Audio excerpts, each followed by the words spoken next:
Negara Asia Tenggara biasanya menghindari pengadaan rudal balistik karena sifatnya yang ofensif. Namun berkat Indonesia kebiasaan itu akan berubah. Singapura, Indonesia diduga diam-diam telah menempatkan sistem rudal balistik jarak pendek buatan Turki di Kalimantan Timur. Menurut para pakar, langkah ini akan mengubah keseimbangan kekuatan di kawasan Asia Tenggara.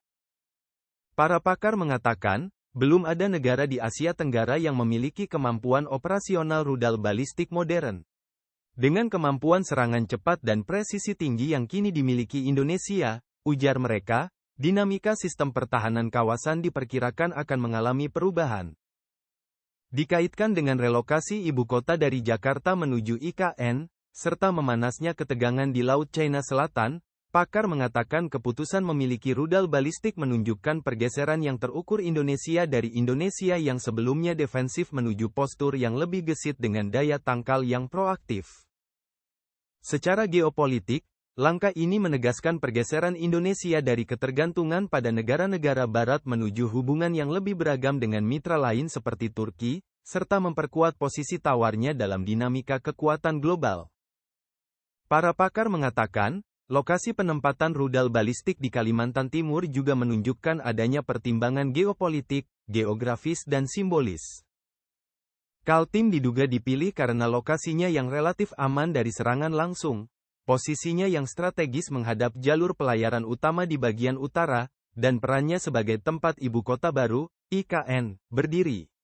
Jadi, penempatan rudal di Kaltim dianggap ideal untuk melindungi negara sekaligus IKN.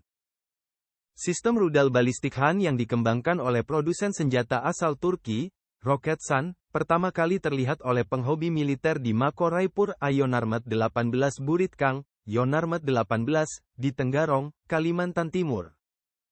Foto-foto rudal Han mulai beredar di halaman Facebook Sahabat Keris pada tanggal 1 Agustus dan telah banyak diberitakan oleh blog pertahanan serta media Indonesia, salah satunya Kompas. Rudal balistik adalah rudal berpeluncur roket yang bisa membawa hulu ledak konvensional atau nuklir. Menurut situs Defense Security Asia, rudal Han yang dimiliki Indonesia memiliki jarak tembak hingga 280 km, memungkinkan serangan hingga ke perairan sengketa. Indonesia telah memesan rudal Han sejak 2022, menjadikannya negara pertama yang memiliki senjata ini di luar Turki, seperti yang disampaikan oleh Wakil General Manajer Roketsan, Murad Kurtulus, ketika itu. Kepala Dinas Penerangan TNI Angkatan Darat, Kadis Penat, Brigjen TNI Wahyu Yudayana mengonfirmasi pengiriman rudal balistik jarak pendek tersebut dari Turki ke Indonesia. Dia mengatakan, ini adalah gelombang pertama pembelian oleh Kementerian Pertahanan dan belum diserah terimakan kepada TNI AD. Karena itulah, dia tidak bisa berkomentar apakah sistem rudal telah resmi ditempatkan di Kaltim. Wahyu tidak memberikan rincian soal berapa rudal Han yang dibeli Indonesia dan di mana saja akan ditempatkan. Kepala Biro, Karo, Infohan Setjen Kementerian Pertahanan Brigjen TNI Frega Ferdinand Wenas Inkiriwang mengatakan kepada CNA Indonesia Kamis pekan lalu bahwa mereka belum monitor update terkait rudal tersebut. Pertama di Asia Tenggara, tapi bukan yang terakhir. Indonesia adalah negara pertama di Asia Tenggara yang memiliki sistem rudal balistik taktis, alat utama sistem senjata, alutsista, yang biasanya dimiliki kekuatan militer besar di luar kawasan. Menurut Rizwan Rahmat, pengamat pertahanan di Lembaga Riset Janes di Singapura, kepemilikan rudal balistik oleh Indonesia akan memicu perlombaan senjata di Asia Tenggara. Rizwan mengatakan, sampai sekarang secara umum negara-negara di kawasan menghindari pengadaan rudal balistik karena sifatnya yang ofensif, bukan hanya untuk defensif. Namun kondisi itu sepertinya akan berubah. Langkah Indonesia, kata dia, akan memicu negara-negara ASEAN lainnya untuk memiliki rudal balistik sendiri serta meningkatkan sistem pertahanan udara. Di Asia Tenggara, Vietnam diketahui memiliki rudal balistik kelas SKU era Soviet dan turunannya dari Korea Utara seperti HWASONG-6, dengan jangkauan antara 300 hingga 500 km. Namun, alutsista tersebut berasal dari era Perang Dingin dan bukan merupakan akuisisi baru. Sementara itu Myanmar diyakini memiliki rudal balistik HWASONG-5 buatan Korea Utara dan BP-12A buatan China yang bisa diluncurkan dengan sistem peluncur rudal SY-400. Namun, sampai saat ini belum ada konfirmasi resmi soal apakah rudal-rudal tersebut sudah beroperasional. Rizwan mengatakan, kepemilikan rudal Han oleh Indonesia akan mengubah keseimbangan kekuatan regional. Saya khawatir dengan kemungkinan terjadinya perlombaan senjata, ujarnya. Ini adalah rudal pertama dari jenisnya di kawasan, dan sampai sekarang, negara-negara Asia Tenggara menahan diri untuk tidak mengakuisisi rudal balistik taktis karena jangkauannya serta sifat senjatanya yang sulit ditangkis karena batas waktu intersepsinya yang sempit. Langkah Indonesia ini akan berimplikasi ganda, kata Beni Sukadis, pakar militer dari Lembaga Studi Pertahanan dan Studi Strategis Indonesia, LESPERSSI. Beni berpendapat, kepemilikan rudal balistik memang akan meningkatkan postur pertahanan Indonesia namun juga akan menambah kekhawatiran negara-negara tetangga dan kekuatan-kekuatan besar yang memiliki kepentingan di kawasan. Mereka mungkin melihat langkah ini sebagai eskalasi militer yang berpotensi memicu perlombaan senjata di Asia Tenggara. Meskipun penempatan rudal Han tersebut sah dalam konteks pertahanan nasional, namun Beni mengatakan bahwa Indonesia tetap perlu mengedepankan transparansi dan diplomasi pertahanan agar tidak menciptakan persepsi ancaman yang berlebihan serta demi menjaga stabilitas kawasan. Khairul Fahmi, pakar militer dari Institute for Security and Strategic Studies, ISESS, di Jakarta, mengatakan bahwa pengadaan rudal balistik perlu dilihat dalam kerangka postur militer Indonesia yang aktif dan defensif, bukan sebagai alat ekspansi atau provokasi. Dengan kata lain, penguatan ini bersifat responsif terhadap dinamika kawasan dan global, bukan agresif, kata Khairul. Meski begitu, Khairul mengakui bahwa langkah Indonesia ini akan memicu negara-negara tertentu di kawasan untuk mulai mempertimbangkan memiliki rudal balistik juga. Vietnam dan Thailand misalnya, kata Khairul, mungkin akan mulai mengkaji kebutuhan dan implikasi dari pengembangan sistem rudal serupa, terutama jika terjadi peningkatan ketegangan di Laut Cina Selatan atau jika kompetisi regional menguat. Khairul memprediksi respons tersebut mungkin terjadi dalam jangka menengah, sekitar 3 hingga 7 tahun ke depan. Pasalnya, tidak semua negara anggota ASEAN memiliki kapasitas fiskal, basis industri pertahanan, atau justifikasi strategis yang cukup kuat untuk mengadopsi teknologi pertahanan baru dengan cepat.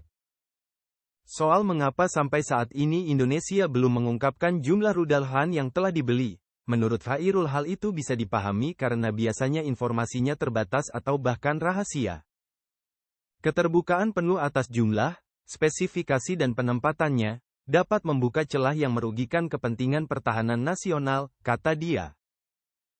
Mengapa di Kalimantan Timur? Penempatan rudal Han dekat IKN juga merupakan langkah yang penting, kata para pengamat.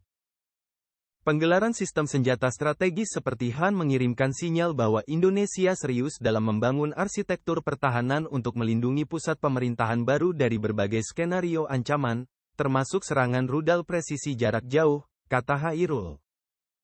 Rencana penempatan rudal balistik di Kaltim pertama kali disampaikan pada Januari tahun 2024 oleh Majen TNI Muhammad Naudi Nurdika yang ketika itu menjabat Komandan Pusat Kesenjataan Artileri Medan, dan Pusesarmat.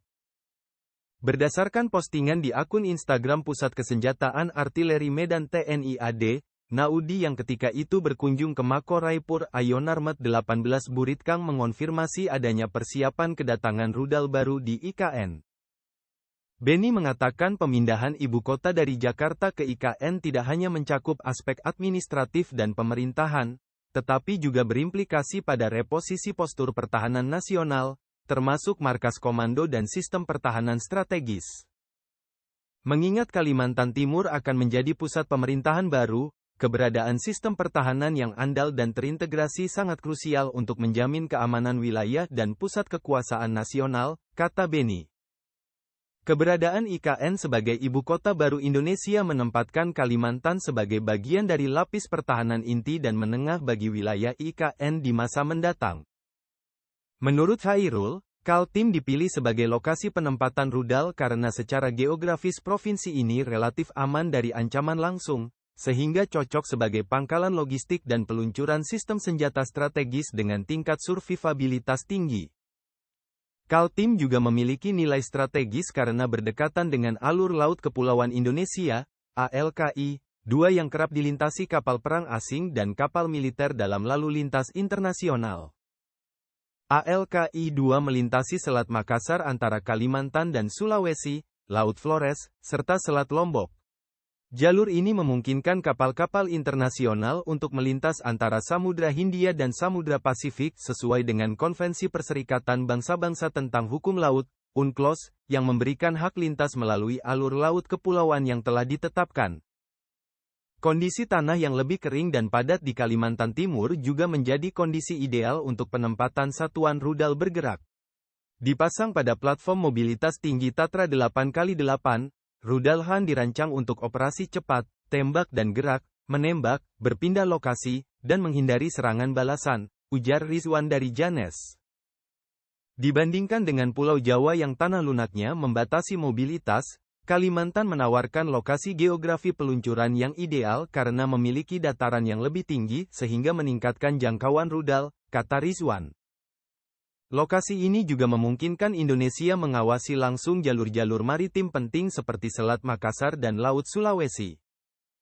Rizwan mengatakan kepada CNA bahwa posisi ini membuat Indonesia bisa merespons lebih cepat jika ada perkembangan dari arah timur laut, khususnya Laut China Selatan, wilayah dengan aktivitas angkatan laut yang padat di tengah ketegangan diplomatik. Meskipun Indonesia bukan negara pengklaim di Laut China Selatan, namun klaim, 9 garis putus-putus, China tumpang tindih dengan zona ekonomi eksklusif, ZEE, Indonesia di dekat Kepulauan Natuna yang kaya minyak dan gas. Diversifikasi dan alih teknologi.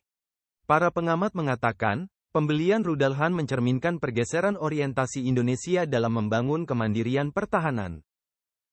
Hairul mengatakan, di bawah kepemimpinan Presiden Prabowo Subianto, Indonesia mulai menghilangkan ketergantungan pada mitra-mitra barat dan mulai membangun poros strategis dengan negara-negara seperti Turki, India dan kekuatan baru lainnya. Hal ini terlihat dari akuisisi alutsista besar-besaran yang dilakukan Indonesia belakangan ini. Pada 2022, Indonesia telah memesan 42 jet Rafale dari Prancis dan pada 2023 memesan 36 jet tempur F-15EX Eagle II dari AS. Pada 2025, Indonesia teken kontrak pembelian 48 jet siluman Kan buatan Turki, dan negara ini juga terus terlibat aktif dalam program pengembangan jet tempur KF-21 Boramae bersama Korea Selatan. Indonesia juga tengah mengevaluasi pembelian jet tempur J-10C buatan China dan menjajaki pembicaraan mengenai akuisisi rudal jelajah supersonik BrahMos dengan India. Diversifikasi ini penting untuk mengurangi ketergantungan dan memperkuat posisi tawar Indonesia dalam dinamika kekuatan global, kata Hairul. Ini merupakan pernyataan strategis Indonesia bahwa pertahanan kawasan akan memasuki babak baru. Babak di mana kekuatan rudal bukan lagi monopoli negara besar, ucap Hairul. Indonesia menegaskan komitmen dan kontribusinya sebagai pemain strategis dalam menjaga keseimbangan kawasan dengan cara yang layak dan terukur. Beni mengatakan, langkah ini juga sejalan dengan upaya Indonesia memodernisasi alutsista dan meningkatkan interoperabilitas sistem pertahanannya dalam menghadapi ancaman kontemporer, termasuk serangan rudal dan intervensi asing. Hairul mencatat bahwa akuisisi rudal ini adalah bagian dari kemitraan strategis yang lebih luas antara Indonesia dan Turki, termasuk peluang alih teknologi dan kemungkinan produksi alutsista di dalam negeri pada masa mendatang. Pada Juni lalu dalam pameran Indo Defense 2025, salah satu dari 2 kontrak yang ditandatangani Indonesia dengan Roketsan adalah perjanjian usaha patungan untuk mengembangkan kemampuan dalam negeri dalam perakitan, produksi, dan keberlanjutan teknologi rudal, menurut pernyataan Roketsan.